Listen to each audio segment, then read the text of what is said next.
Live and local stories, live and local guests, live and local hosts. Bernie and Sid in the morning. I'm sure you know those brothers, two white brothers. All right, Bernie and Sid. On the air, on the app, 77 WABC.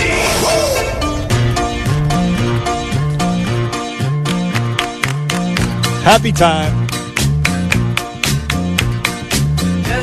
Back on the Bernie and Sid show.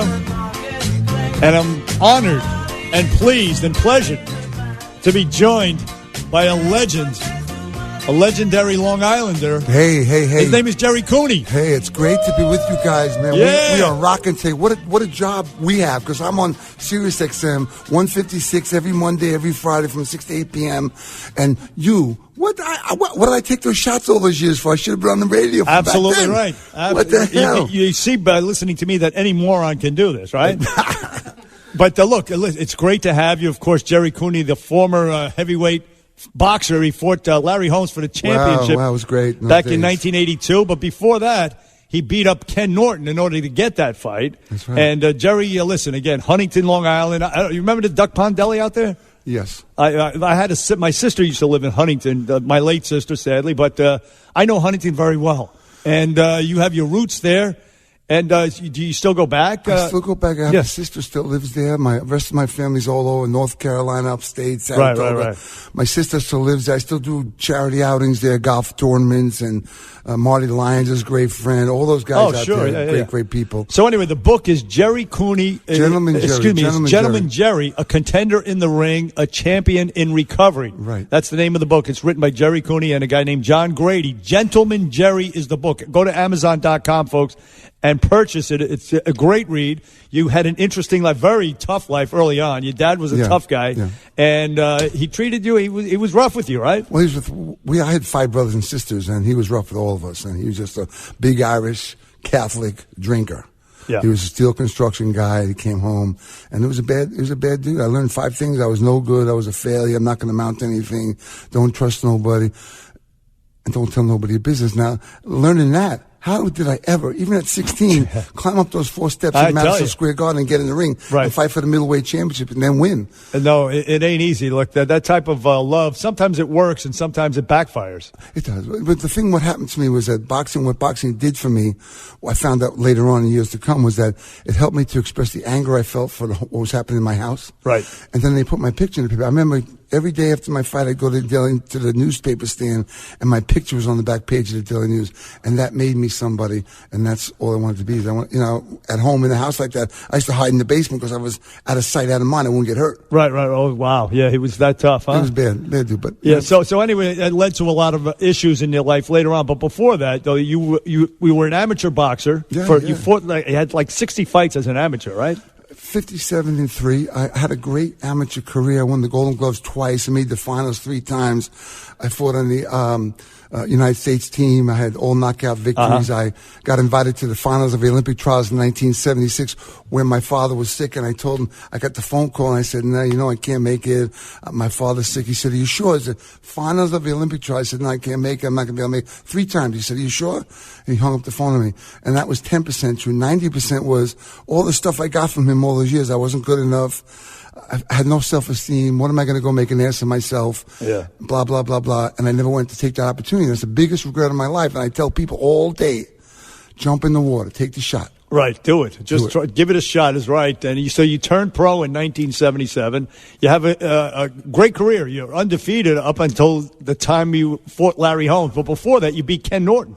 Well, I had a lot of great fights. I fought Jimmy Young, my first real big fight in CBS in Atlantic City. He was a guy no one looked good against. He beat Foreman. He beat all those guys. And he got robbed in most of the other fights.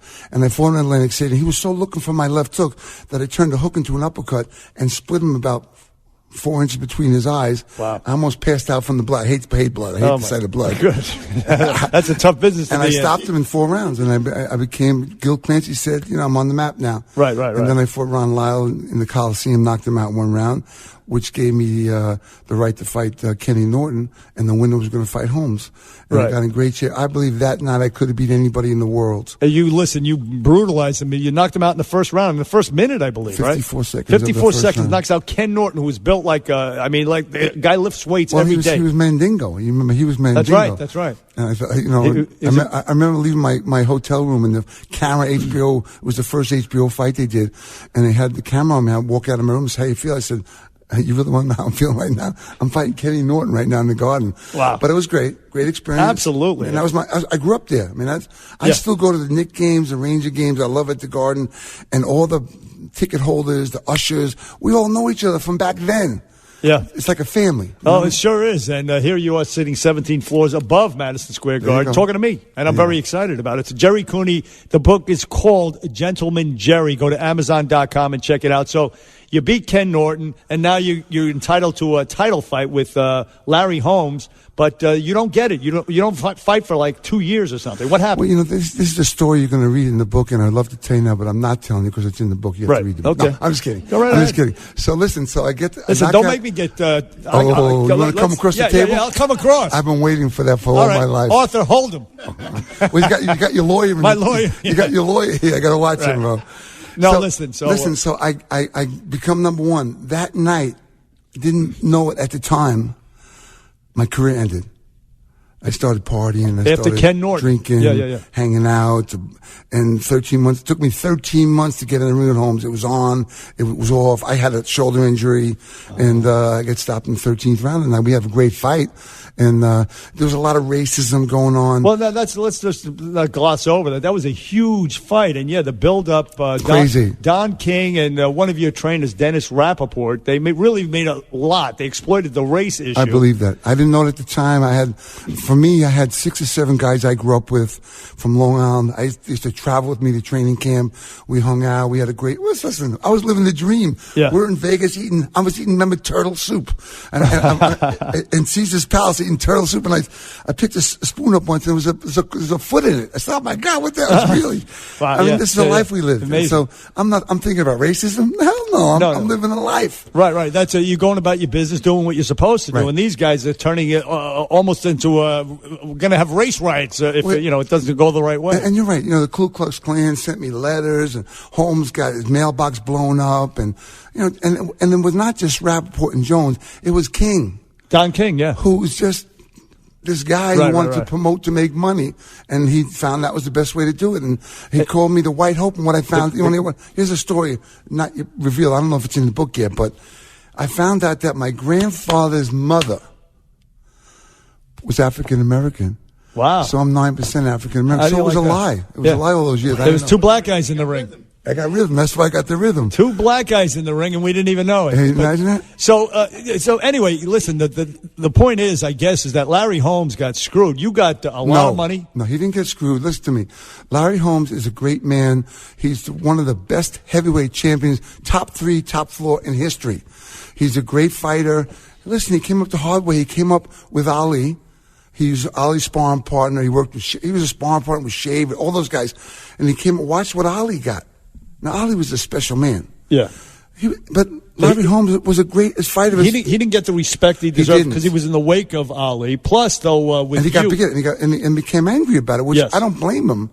And then all of a sudden, I come along, and then King is putting stuff in his head, and Rappaport and Joey. I really don't know what went on. Right. But he was pissed. But the money, I believe he got less money than you. Well, and he was the champ. Whatever that is, that's neither here nor there. Today we're great friends, and listen, I remember going to Mexico City with him. He wouldn't drive in the car with me to go to a convention there, and it was pissed me off really. And back then, I couldn't wait to get in the ring. One thing, I wanted to hit him with one good hook on the chin. Yes. That's how angry I was with him. And then we get into the center of the ring, him and I, and Mills Lane, one of the best referees ever, is giving us instructions. And Larry Holmes looks at me and says, Gerry, let's have a good fight. I saw that. Wow. And that was very classy. And then that took away my anger. It was like, I had it going on here now. I was going to hit you with a good hook. Right. And then we got into a fight. And then the other big problem, I'm sorry for going on so crazy. Not at all. This is by the way, this is not caffeine. I don't eat drink caffeine. Is that right? It's all straight. Thank God you don't need it. And Gentleman Gerry is the book, by the way. Gerry Cooney in studio on the Bernie and Sid Show. Go ahead, Joe. So anyway, it's. I remember I got dropped in the second round, and I found myself. I had a couple of my teachers came out, a bunch of family members came out, friends, and I got dropped to my knee in the second round. I said, "What the hell? What the hell are you doing here?" Yeah. But I got up and fought back. You did, and we had a great fight. And it was fantastic. Obviously, I didn't have the experience that those 4 or 5 fights. In fact, Holmes even said, and I got to tell you something. I love that man. Because he's a true man. Yeah. He fought his ass off his whole life. He had to work for everything he got. He did. And he's a great champion and a great guy today. And, he said, had I fought Mike Weaver first or had a couple more fights, I had a good shot to beat him. He said, one time I hit him with a body shot. He said, thank God it was at the end of the round. So he could crawl across the ring. You were hurting him a couple of times. I mean, that left hand of yours is one of the most powerful lefts in boxing history. So people say. I wanted to show you. I wanted to just give you a little tap in between break. Hey, and then you can tell the fans. So, Gerry, as the clock ticks, you afterwards, your boxing career went south. Up and down. Yeah. You fought Michael Spinks, you lost. Yeah. And then you get into some problems with substance. Well, actually, alcohol, not drugs, really. Well, I messed around with some substance abuse. Oh, too. you did? And, Okay. I couldn't stand my managers. I couldn't stand boxing because it wasn't real. In the amateurs, you fight the next best guy, then you fight the next best guy. But in boxing, it wasn't like that. It made you wait. They put it off. It took me 2.5 years to get Michael Spinks in the ring. Right. I was messing up. I was drinking, partying. I didn't believe it was going to happen. And did you end up going to rehab? I mean, I know it's all in the book, Gentleman Gerry, but did you go to rehab? No, I did not go to rehab. I went to a good friend of mine, George Benedict, at the Seafield Center. I was out in the Hamptons. I was out in the Hamptons. You just have to go to break. Let's do it after the break. How about that? Actually, we don't have time. I'll tell you what. Okay, listen. You want to hang around until the next break? I do. After 9 o'clock? I do. Let's do that. I'm with you. Gerry Cooney's going to stick around, and we're going to come back after the news. Right now, we're going to do some commercials. Come back with Gentleman Gerry is the book. Gerry Cooney is in studio on the Bernie and Sid Show. Coming right back. Bernie and Sid in the morning. Talk Radio 77 WABC. Take it From away. the NJDiet.com studios, Bernie and Sid in the morning. We are Talk Radio 77. WABC, New York. Do it live. Bernie and Sid in the morning. Bernard McGurk and Sid Rosenberg. Sleep with one eye open. Life, sports, politics, Stay woke. mischief. Oi! Live, local, on it. 77 WABC.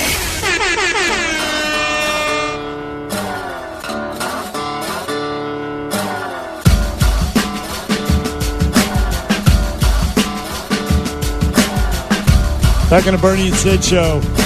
Listen, we're going to give away Adam Sandler tickets, PNC Arts Center, and later in the hour. I want to do a shout-out to my mother-in-law. She's in South Nassau Medical Center, recovering from, she fell, broke her hip.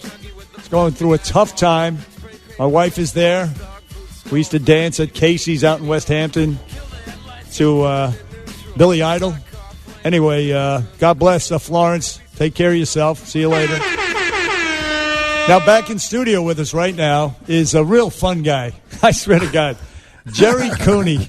And the book is Gentleman Gerry. He's going to be signing books, by the way, a little later this season, August 11th, at Bookends in Ridgewood, New Jersey, at 1 o'clock, August 11th. Gerry Cooney, the book Gentleman Gerry, a contender in the ring, a champion in recovery. Wow. Thank you. No, not at all. It's a compelling story that you have, Gerry Cooney. Of course, we talked all about the big fight with Larry Holmes and your whole career, actually, in the first segment. And then we kind of left off after you retired. I think it was 1990. Yes. You had lost to Michael Spinks before that. And Foreman, I got stopped by Foreman in 2 rounds. Greatest, Right. was finally able to. The one thing about athletes is they love the roar of the crowd. They can't get away from the roar of the crowd. I was able to turn the page and get on with my life. And listen, I got sober. I stopped drinking for about a little over a year, and I was promoting George Foreman's fights on his comeback. Yeah. And he said to me, "They want a we fight." I said, "You know what? Okay." So nice payday. I got myself in great shape. Yeah. And he's a big puncher. I caught me on the chin and got caught with a shot in the second round. He did on David Letterman. If you ever YouTube it, he said that I was heaviest punch that ever hit him. He did say that. That's right. That your left hand was he said one of the three heaviest, hardest Ron left hands he Lyle. ever felt. Yes. Yeah, and so listen, we had a great time. Life is good. Listen, the story is a tough childhood. I became a great fighter, had a great career. I fell down during the end of my career, the most important time. Something about dysfunctional people, like you fix them up, you teach them, you get them to grow, and then right before they're ready to shine, a lot of times they take a rock and they throw it right in the engine. I think that's what happened to me that night. I think the pressure finally got to me, and I kind of, didn't take care of myself. But I picked myself up in 1988, April 21st, 1988. Turned off all that nonsense and got a great wife, a beautiful family, 3 great kids doing great. And I'm on the radio. I'm with you today. Listen, I love you. You're a great man. I just watched you fight. Yeah, I just showed Jerry the fight I had with Sid, the Fear at the Pier back in 2003. I want to let Jerry know that not to mess with me too much. I told you, I'll make you look good for half a round or so.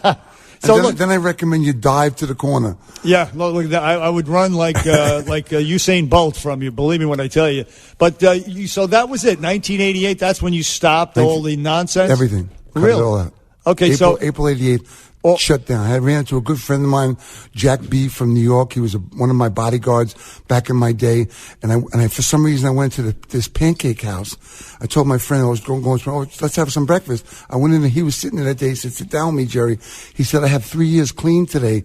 You don't have to drink again. That was the last day I ever drank. Wow. And you did a little cocaine. You said... I tell a story. I never liked it. I just thought it smelled good. That's a funny joke. line. That's a lousy joke. Yeah, it is a lousy joke. And it allowed me to drink 3 times the amount. I drank too much scotch. It's a terrible drug. I did the same thing, by the way, and it's a terrible drug, and it's one regret I have in life is that I ever touched that stuff. Listen, I knew you did when I said that, so you laughed. I did indeed. So since 1988, and now you have a gym yourself? I have a gym. There's a Rocky film in the works for me, a series for Netflix or Amazon, traveling the country, picking the best talent and sitting down with guys like De La Hoya, Tyson, Foreman, and sitting down and watching them train and watching them fight and helping them through. The time when I needed it the most, I knocked out Norton. My career ended that night. I needed someone to grab me by the arm and say, Cooney, listen, now it's important. Let's pay attention. I didn't have that. I didn't have that. That's too bad. I had a bunch of guys that wanted to make the big money. I had a great trainer, but I didn't let them know anything. The rest of the people, aside from my friends, they didn't know anything. And then my manager just wanted to make the big money. They didn't care. Yeah, what a shame. I mean, the potential after beating Ken Norton at that point, was huge for you. And you ended up squandering it, I guess, a little bit, of course, by losing to Larry Holmes. But if you had fought, stayed active, I don't know why we didn't have a rematch. That fight should have been. In today's time, there would have been a Holmes Cooney 2, and maybe a Holmes Cooney 3. Really? There should have been. Why wasn't there? I don't know what happened. I guess the race. I don't really don't know. Because it was a competitive fight. It was a great fight. It was a great fight, and.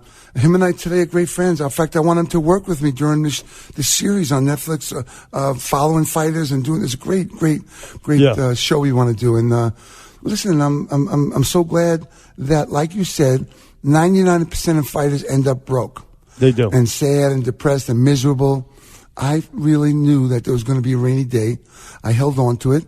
And I get to help those guys. Good today. for you. You did. You really did. You got smart quick, early enough to save yourself, and a beautiful family and a successful career. Sirius radio 2 nights a week. What 2 nights a week, Mondays and Fridays from 6 to 8 p.m. Eastern Time, channel 156. We talk all about fights. We get movie stars on, athletes and other sports, and we talk about the game. Do you know the guy who trained me for the fight I had with Sid was Randy Gordon, the former commissioner? Come on, he's my partner on the radio. Are you kidding me? You got to come on my show. You got to tell Randy that you got to come on my show. I will on our show. Absolutely. With Gerry Cooney and Randy Gordon, Monday and Friday night the fights. That's the guy that trained me. I love Randy. You look great. I'll tell you look great that night, but you should have had me in your corner, bro. I should have, right? No. Even though I never, you would have really hurt the other guy. He never laid a glove on me. Randy did a good job. They trained me. Slamming Sammy Liebman, his buddy. He was my trainer. He was my sparring partner. But whatever.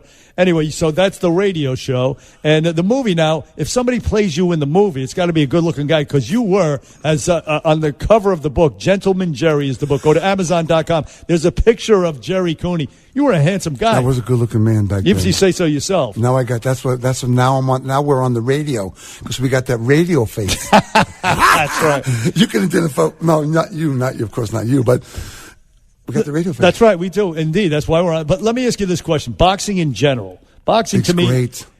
I know, Please. but right now it's on the decline. I mean, No. what about MMA? MMA seems like it's taking the world by storm. For a short period of time, MMA kicked up a gear, which made boxing correct itself. Boxing has great heavyweight division is back. We got Wilder, Fury, Joshua, and about 6 other great fighters in the background coming up. The great cruiserweights. We have great light heavyweights, middleweights. I mean, Nobody knows. And Tyson Fury. Of course, you know why? I mean, that's about the only heavyweight anybody knows. I believe Deontay Wilder. Yeah. Boxing got raped and robbed back in those days by King and whoever else was doing it, and people broke away from it because it wasn't great for their kids to watch. Now it's back. We got Terrence Crawford, Errol Spence. We have. I mean, you just can't imagine the fights we have coming up. Yeah, I'm following. I'm on it. Okay, and I'm telling you, I hear you. Put on your computer page, ESPN Boxing, Boxing Scene, Max Boxing. Follow some of the stories. These guys are great today. They got great stories, and they can fight like they could never fight before. I will watch that. I will look for it. But I want you on our show. I'm coming, man. You just tell Randy. I'm going to tell him. Randy was a great guy, and he trained me for free, by the way. But the wonderful man, Gentleman Gerry. I'm surprised at that. I'm surprised you get anything from that guy. Well, maybe he wanted the publicity on the. Not that he needed. No, I'm just kidding. He's a nice man. Randy Gordon is a nice man. Beautiful wife, Ronnie, and yes, indeed, and he's got grandkids. Gentleman Gerry is the book. Go to Amazon.com. Do you believe how fast the time goes? No, I can't. It just flies by. It's 2 segments, and I got to let you go now. Listen, it was 37 years ago that I fought Larry Holmes. Wow, 37 years. I'm still in the picture with you and yes, a indeed. bunch of other guys. And you're thriving and you're happy. You're not depressed. You're not one of these broken down boxers. I saved my money. You were smart. I told the guys my rap was strong, my money was weak, but I was lying. Gerry Cooney, the book, Gentleman Gerry, a contender in the ring, a champion in recovery, an honor and a pleasure. Thank you, Gerry Cooney. So much to be on. Thank you so much. I love you. I love you too, my brother. And I'll do the show. I look forward to it. Anytime. We're going to get you on. All right. We're coming right back on the Bernie and Sid Show.